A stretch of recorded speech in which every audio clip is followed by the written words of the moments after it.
Tashanda MWITI. Mimi nimesaliwa hapa.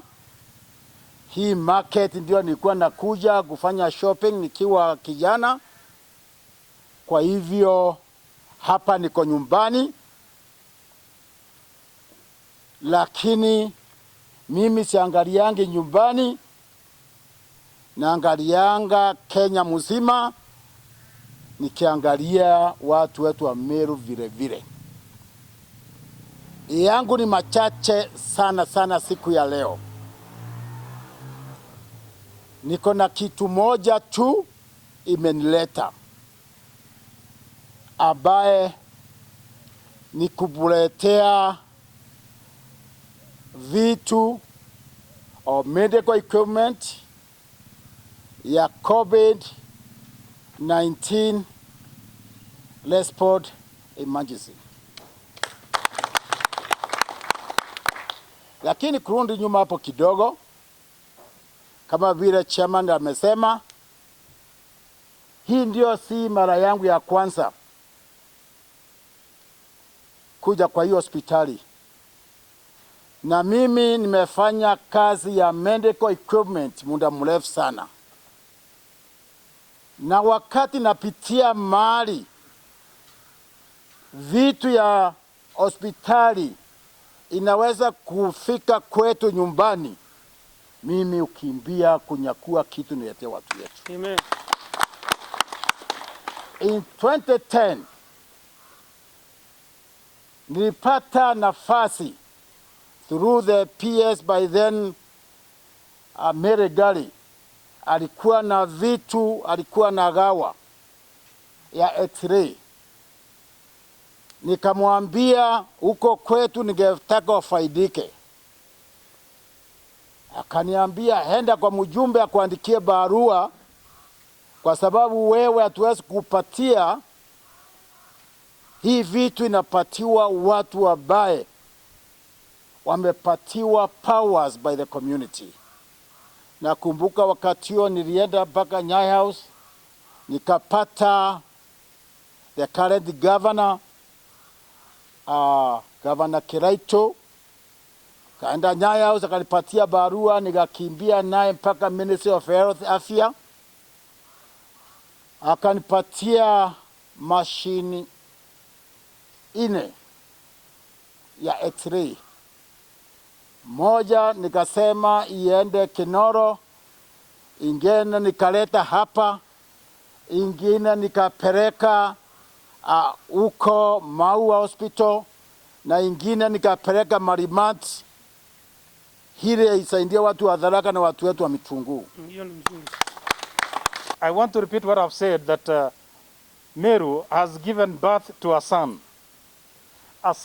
who remembers the father, a son who remembers the mother, a son who remembers the neighbor, a son who remembers that there are kinsmen around.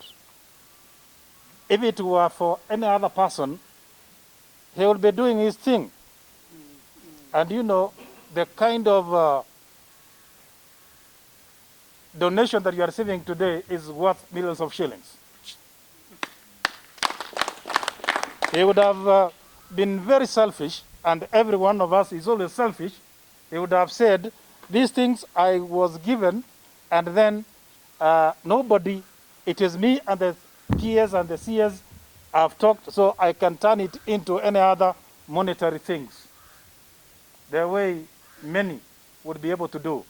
But he has been very honest to bring all the stakeholders together so that he says, this is what I'm giving back to my community. We have buckets for the purposes of cleaning, for the purposes of hand washing. We have sanitizers. We have surgical masks. These are 110 packets, each having 50 pieces. So that is about 1,600 pieces of masks. We have enough paracetamols. We have soap, surgical gowns, paper aprons. These are the ones that our nurses and our other healthcare workers will be putting to protect their garments.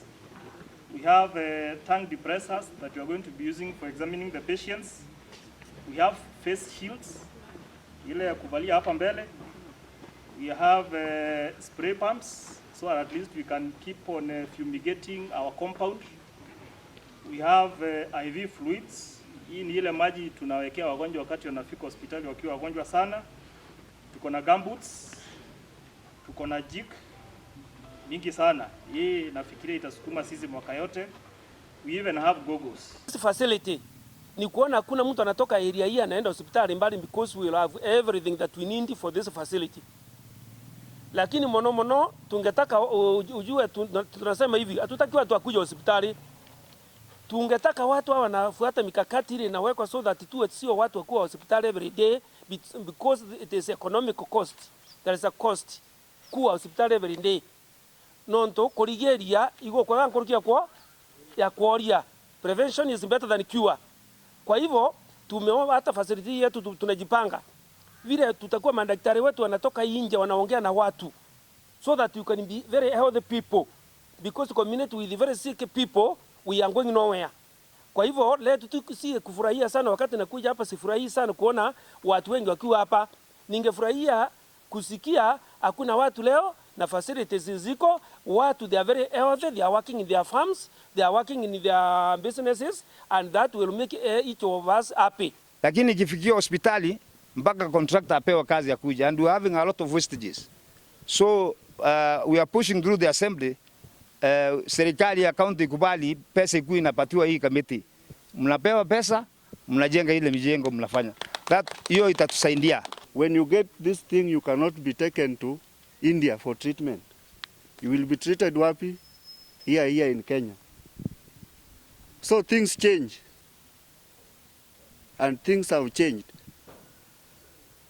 Therefore, daktari, what you are doing to the communities is highly appreciated. This is marvelous. Because there's nothing very important than health.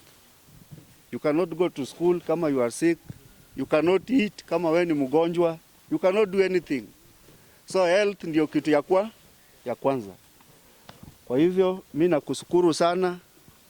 Juu leo nimeona hospitali zetu mingi sana zitafaidika na hizi msaada ambayo umetuletea kutoka kwa serikali kuu.